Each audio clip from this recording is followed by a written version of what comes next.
Good afternoon.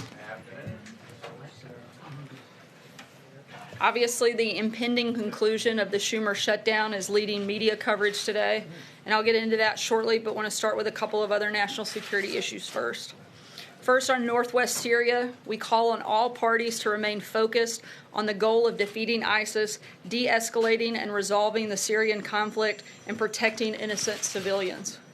We hear and take seriously Turkey's legitimate security concerns and are committed to working with Turkey as a NATO ally. Increased violence in Afrin disrupts what a relatively stable area of Syria. It distracts from international efforts to ensure the lasting defeat of ISIS.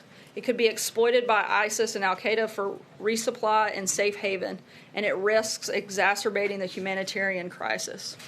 We urge Turkey to exercise restraint in its military actions and rhetoric, ensure that its operations are limited in scope and duration, ensure humanitarian aid continues, and avoid civilian casualties. We want to ensure that Assad's brutal regime cannot return to Afrin, and we will continue working diplomatically to end the Syrian civil war.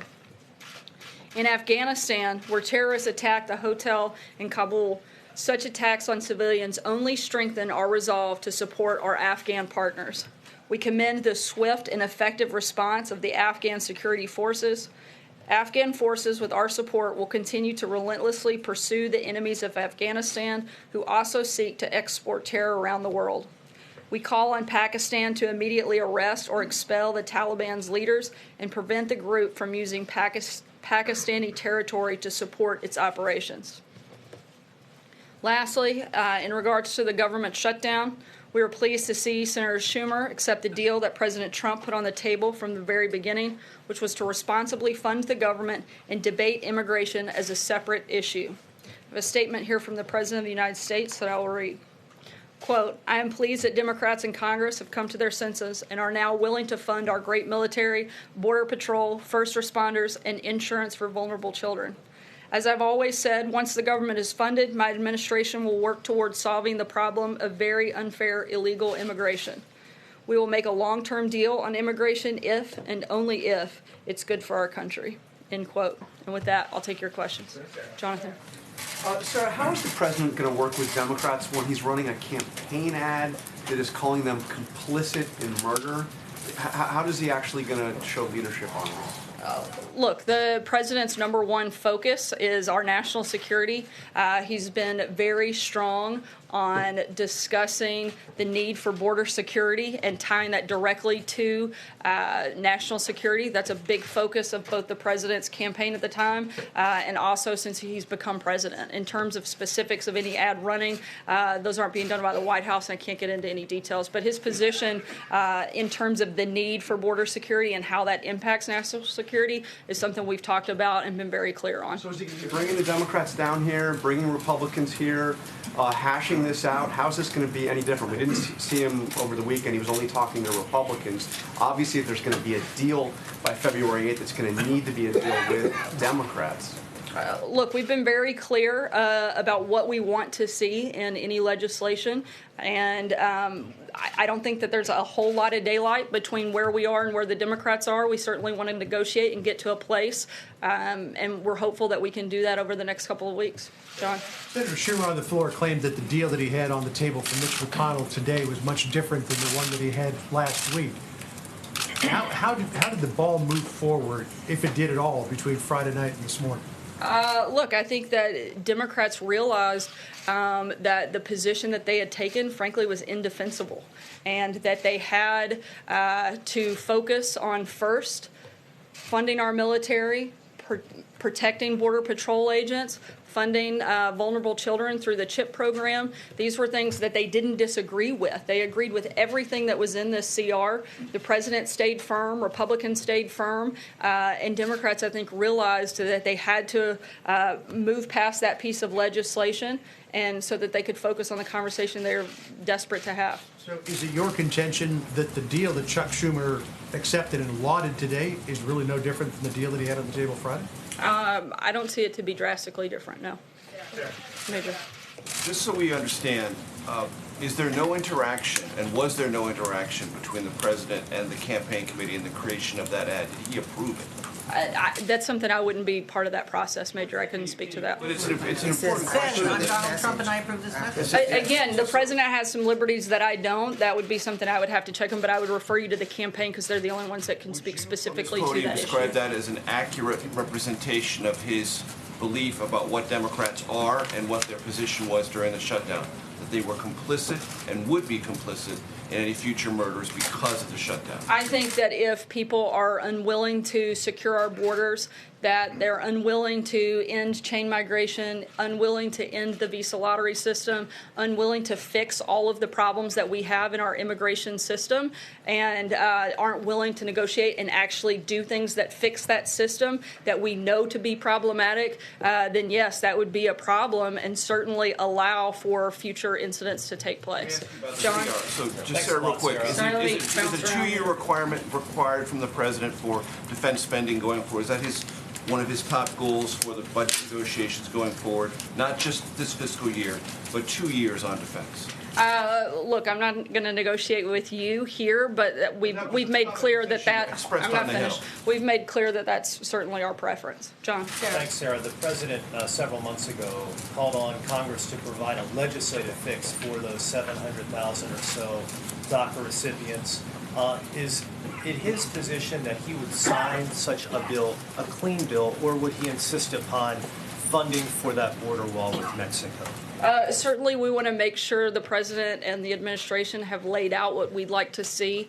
Those priorities haven't changed. A solution on DACA, into chain migration, into the visa lottery system, and funding for border security that would certainly include the wall. On another issue, tomorrow, I believe, is the beginning of the final round of negotiations concerning NAFTA, the North American Free Trade Agreement.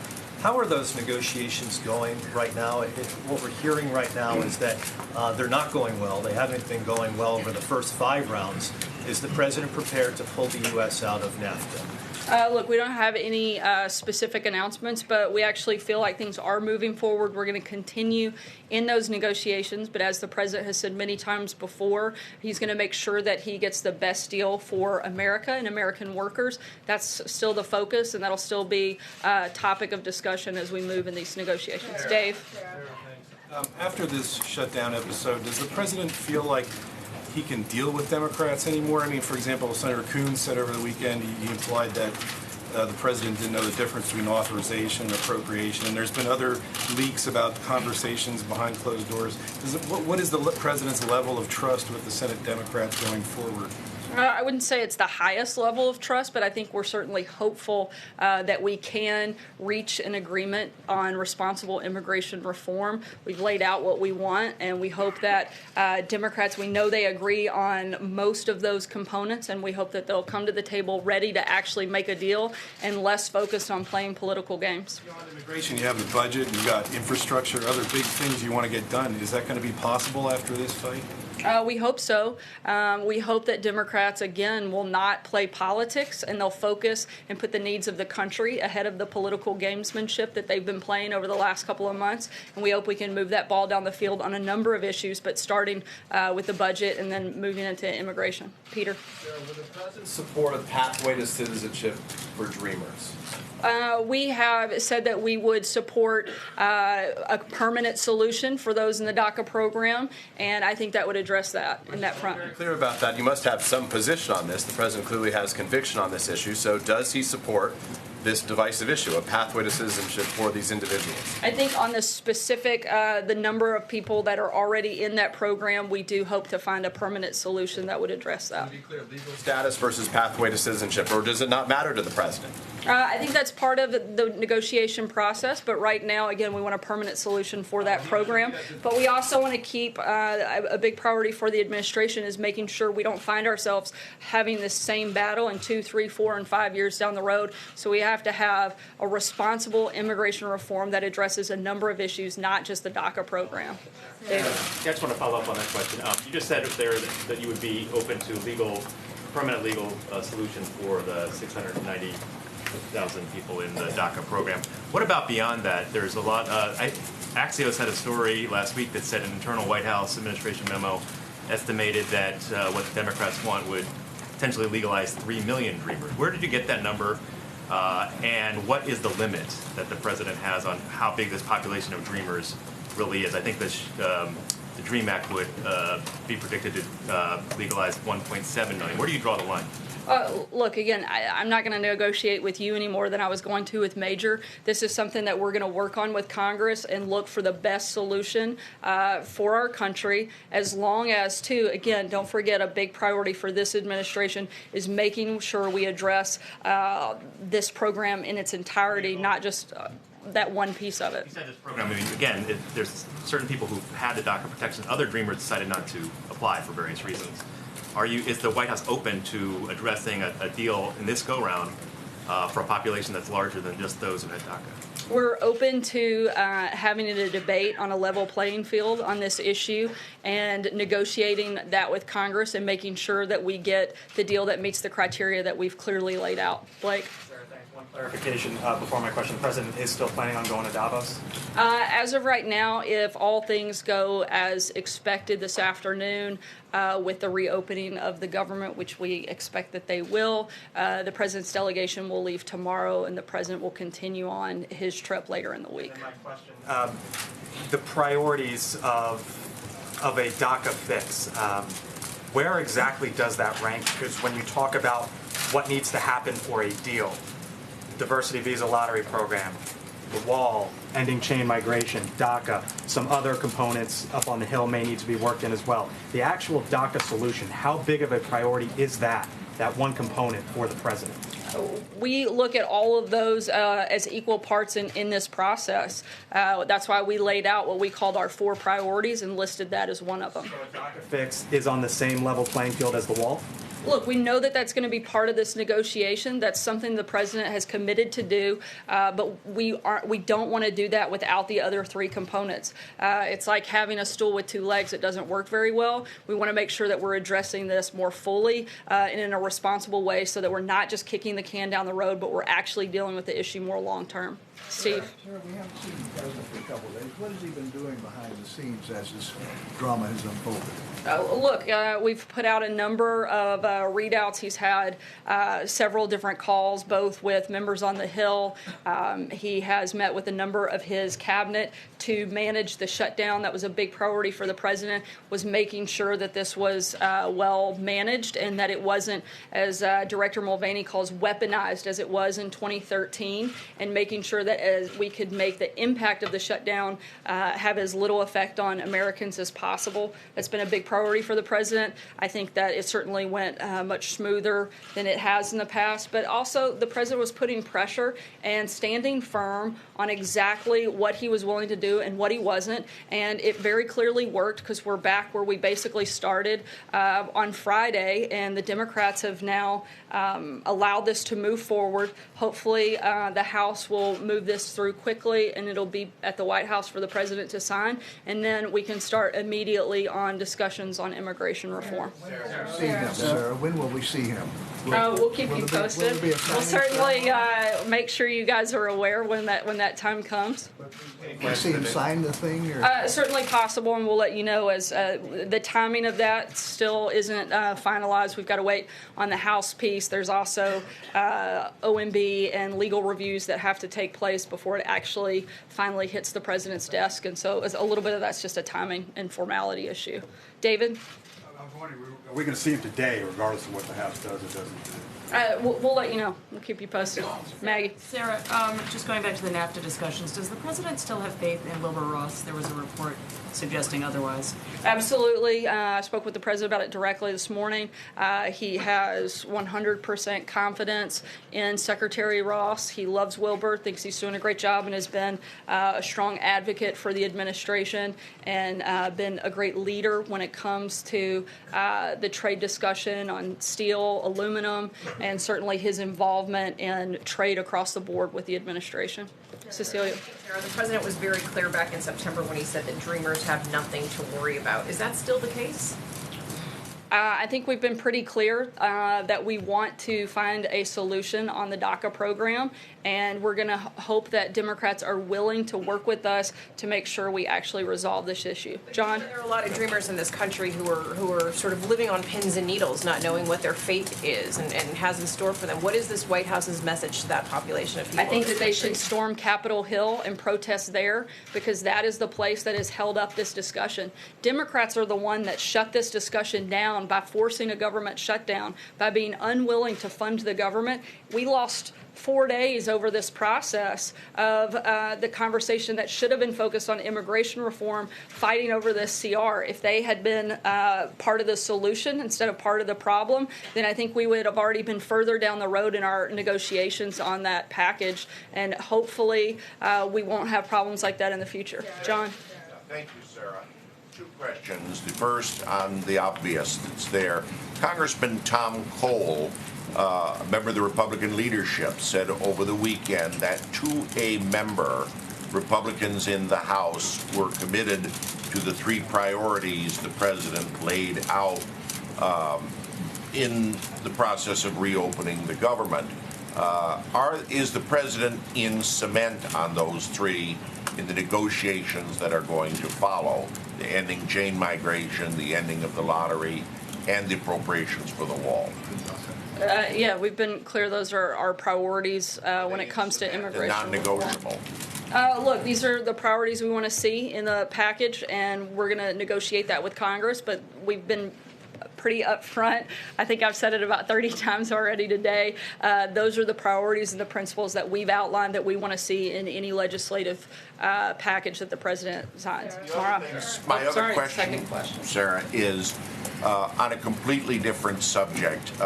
Monsanto and Bayer, who are two giants in the seed industry, are preparing to merge. Their CEOs have met with the president, and many fear that this is going to lead to a monopoly for them and in the seed industry and raising the prices, which will hurt the farm community.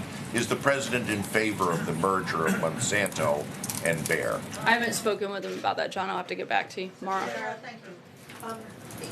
I understand that you guys have laid out your criteria for what you want in a deal, but is the president saying that on March 5th, if he doesn't get what he wants from the Democrats in those other areas, that he will begin to deport the Dreamers? We haven't determined that. We're hopeful that we don't have to do that and that we don't have to get there. We would like Democrats to get serious about actually solving problems. They say they want to have this conversation. They say they want to negotiate, so much so that they were willing to shut down the government. If they're that willing to go that far, surely they'll be willing to come to the table and talk about real solutions and get something done.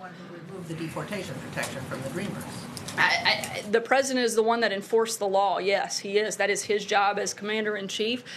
He did that, absolutely. One other question. The president's but let's be clear, but that is because of Congress's failure to actually address the issue. They're the ones that actually pass and make those laws, and the president gave a 6-month time frame in order for them to do that. And now I think all of America is counting on them to show up and make sure that happens. And just one more. The president's son, Eric, said that the shutdown was a good thing for us, meaning politically it was a good thing for the president's party. Does the president agree with that? I haven't spoken to him about those comments. Sorry. Darlene? What is the guidance on how quickly the government would reopen and how soon workers would be expected to be back at work, and national parks and other facilities that were closed will reopen?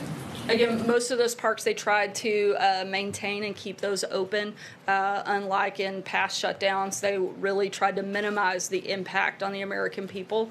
In terms of what the turnaround time for a full reopen, as I said earlier, we are waiting on the House to vote and clear. Then it'll go through the OMB budget process and review and a legal review, and then hit the president's desk, which we expect sometime late afternoon, early evening, which would make most government offices already closed, and so they would start back in full capacity tomorrow morning. And if that changes, we'll certainly let you guys know, but that's sort of what we tentatively expect at this time. Stephen? I'm hoping to give you a chance to respond to the criticism that Senator Schumer lobbed over the weekend. In addition to saying that the president negotiating with him is like negotiating with Jell-O, today the senator said that the great deal maker sat on the sidelines. Was it a concerted effort on the president's part not to reach out to him this weekend? Was that part of his strategy? Look, what the president did clearly worked. The vote just came in 81-18. I would say that those numbers are much more in the president's favor than in Senator Schumer's favor. I'm not sure what changed for him and what he gained other than maybe Nancy Pelosi taking a bunch of Republican members out for dinner to celebrate their shutdown. I'm not sure what other positive things came out of this weekend for Democrats. Yeah, sorry, Democrat members. I'll take one last question. Kristen? Just following up on that, in addition to Chuck Schumer saying the president negotiates like Jello, even Leader McConnell said he wasn't completely clear on where the president stood when it comes to some of these immigration priorities. So is the president shifting his policy positions behind the scenes under pressure from his conservative base? Not at all. The president, as well as the administration, we've laid out clearly in a 3-page memo what our priorities are, what our principles are for this process, and we have been very consistent on that front. Did Jason Miller and John Kelly have veto power over any immigration deal? Jason Miller doesn't work in the administration. The only person I'm aware of with veto power in this country is the president. Thanks, guys. Take one on Pence in Jerusalem. Is it still too early to talk about gun control?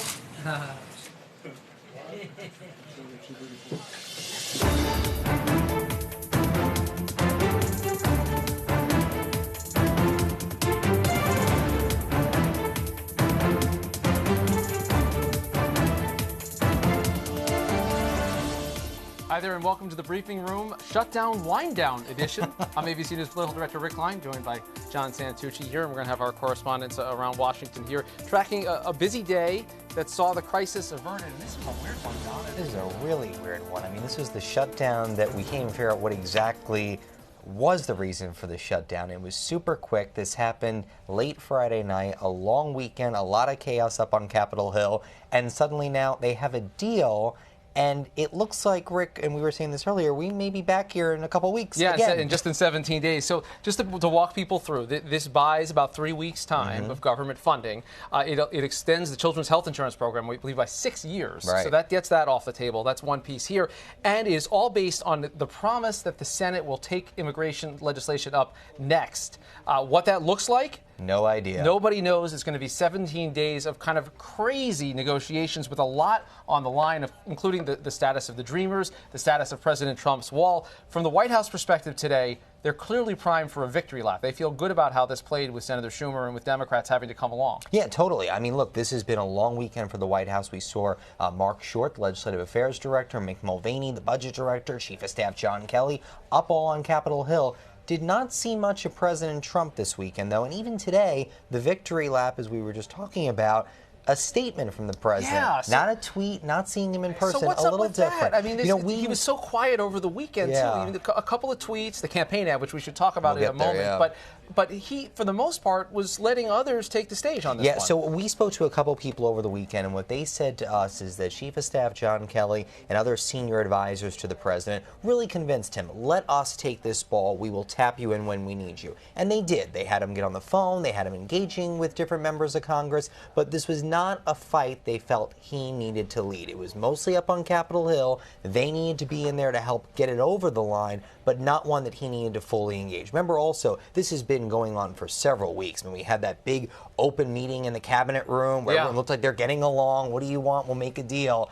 To S-hole, as we've often referred to it, going completely south for the winter. It's been a long several weeks. So I think at that point, it was just whatever it is to get a deal, let's get it done. And clearly for them, they feel pretty good about it today. Yeah, the Republicans are a lot happier right now than Democrats. Some of the liberal groups are saying you sold out, you got us nothing here, and they're going to be back at the negotiating table in a couple of weeks. And a lot of no votes from Chuck Schumer's Democrats, by the way. Including some of the people. Surprising. Including some of the people. 2020. Exactly. You're looking at it like I did, and you look at that roll call come in. I also want to hit to the new ABC News Washington Post polling on this, because I think it's instructive in understanding this. We've been talking about the Democratic advantage, and they are starting to open up quite a gap with Republicans in terms of what we call the generic generic ballot, which is basically, do you prefer a Democrat or a Republican? We're seeing now a 12-point edge just in the basic generic ballot, and that actually expands a little bit when you get people who are more likely to vote. We should say that some other polling that's out in the last couple of days has that a little bit narrower, but clearly, as we turn now to the midterms, this is a big edge that that has to be on the White House's mind when you're looking at a shutdown or anything else. Yeah, I mean, and I think you have to look at what the White House has been doing that from the political operation, right? They've had a political shop. It's been led by a guy named Bill Stepien. Many people in the West Wing not sure what exactly his role has been. They've completely realigned that. They have Johnny DeStefano, who's been leading several of the other divisions over there, actually stepping in, taking over, and that shop's probably going to be retweaked a lot. We know that the RNC is already heavily involved, watching races, and the president has said that he wants to be out there as many times as possible. Put me in, coach. I'm ready to play. I think you're going to see a lot of Trump rallies. I'm getting really prepared to hear a lot of Pavarotti again. I really don't want to do it. We're not going to send you to all of them No, again, I don't John. do that anymore. I did that for 2 years. I paid my penance. But, I mean, I think that you're really going to have to see what the White House's role is. The problem is the team that would be doing that, not exactly in place yet. Yeah, they're going to have to work on some of that. Let's get to Jordan Phelps over at the White House, and I want to tackle the next issue on our list today, which is the status of these DACA recipients. Santucci referenced the negotiations that stopped and started over the last couple of weeks, but they're really back at zero, and it seemed to me the White House a little uncomfortable answering our reporters' questions about what happens to these dreamers if we get to the deadline of March 6th and the Congress doesn't act. Will they actually be deported? Sarah Sanders didn't really want to say what's going to happen to them. Yeah, and you can see there's a lot of discomfort in there, as you mentioned, Rick, talking about this topic. She was pressed on whether the president would like to see a path to citizenship for these young people, many of whom obviously identify as Americans, were brought to this country illegally by their parents as children. Sanders wouldn't go so far as to say that they indeed want a pathway to citizenship, but the president does want a permanent solution. But again, you know, we're kind of back at square one here now, and there's not really a clear path forward on what this White House wants and how they see this deal going down. But, you know, it is clear, though, one thing that we knew when we were actually watching this play out over the last several weeks, this was not a issue the president wanted to deal with. I mean, very quickly, he wanted to kick this up to Capitol Hill, and it's hard for him because DACA is an issue where the president, you know, has his personal opinions, but also has a little bit of what he ran on, has the party base. So does he get into that to keep the base happy, or does he stay true to himself, other people around him? We know that Ivanka Trump was lobbying him hard on this. This was not a ball they wanted to touch, but like everything else, it ends back up at the White House. And a lot of talk about the staff role in all of this. Stephen Miller, among others, John Kelly, his role coming to Steve Bannon, who was the lightning rod, no longer there. But still, it's the orbit around the president that has so much influence on these key issues. And speaking of this, and Jordan, we want to play this because it came up in the briefing a little bit. John Carl asked about the messaging from the White House and said, we're going to work with Democrats. This ad that came out over the weekend, I mean, we're immune to a lot of the things in the rough and tumble of politics, but this was a brutal ad, and it says at the end something pretty important. But take a look.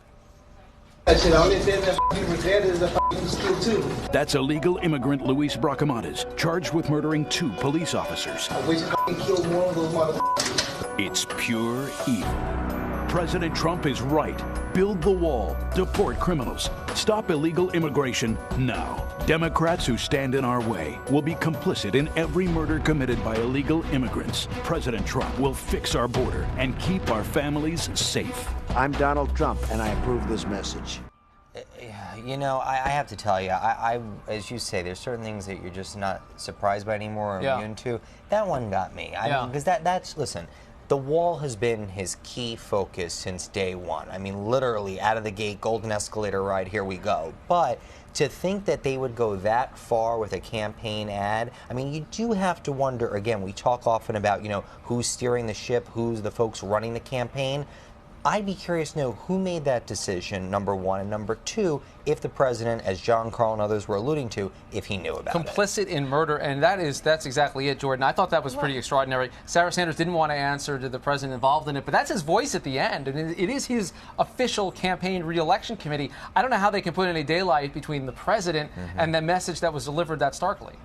I mean, you said it right there, Rick. The president signs off on the campaign ad at the end. So the White House can try all they want to distance themselves from this ad. You know, Sarah Sanders saying this isn't something she wouldn't be involved in or know about. But look, clearly the president played some role in this. It is his reelection campaign. So there is no way to really distance him from the ad. And you even heard Sarah Sanders go so far in that briefing as to say that, you know, people who do stand in the way of making major changes to immigration reform, to border security, to these major priorities of this White House are contributing to future incidents. She obviously didn't go so far as to say murder, but there was, you know, the implication there that Sanders not coming right out and supporting it, but not really refuting it either. What do you guys think this 17 days looks like? I mean, are we going to see, John Santucci, are we going to see the president take a back seat, or we're going to have more of those open negotiating sessions where he's out there freewheeling and dealing with everything? They've got this deadline now that the Senate appears to have set, whatever happens in the House. How active do you think President Trump's likely to be? So you're saying pull out my crystal ball and predict what Donald Trump's going to do? And we'll play the clip when you're wrong. Yeah, later. okay, sure. Great. So I'm going to go on record.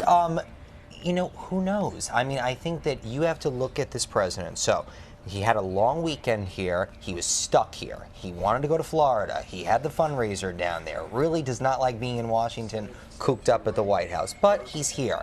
But it worked. That's this time. Right. Now, if it goes longer and they can't get traction, and they can't move towards a deal, he's going to get so frustrated. You think your phone hasn't lit up the last few days? It's all going to get made up for. I think you really just have to wait and see how it all plays out here. But if it's long, frustrating, and he doesn't see progress, and he's up at late night watching cable news, game over, Twitter on. To my mind, the Senate can operate without him, as they did in negotiating the end stages of this to get the lights back on. The House cannot, because if the House takes this on its own, then they are going to take it in a much more conservative direction, a direction that the Senate isn't likely to do it, unless he steps in some way. You're not going to get a majority of Republicans on board for a kind of solution on immigration without the president, as he said, taking the heat a couple of weeks ago. 100%. I mean, and at the end of the day, it's like, look, he knows how to be put in a room and negotiate with people if he's put in that capacity. But if you do have a situation where, you know, things are getting leaked out, it's not working out, those little things that throw the whole train off the tracks, it's possible. Jordan, what do you think? What do we see in the next couple of weeks? I mean, look, the president surprised us this weekend by sticking to a pretty quiet role, by really sitting on the sidelines. And you heard Chuck Schumer criticize him, obviously, for that, but there's no disputing that the president got what he wanted here. And the White House, of course, is playing this up as a win. So it'll be interesting to see whether we'll see that normal combative Trump that we're so accustomed to, or if now he's warmed to this new strategy of sitting back, you know, letting the other sides kind of sweat it out and bring those concessions. It worked for him this time.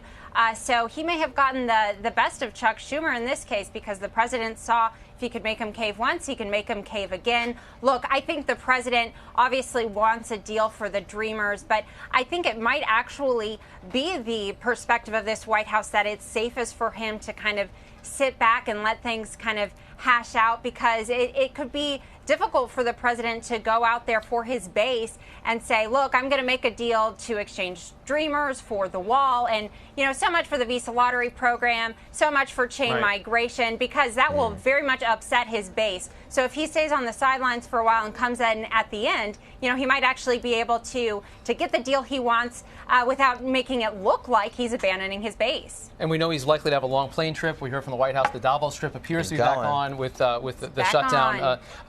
Shutdown being winding down as the hours peel by.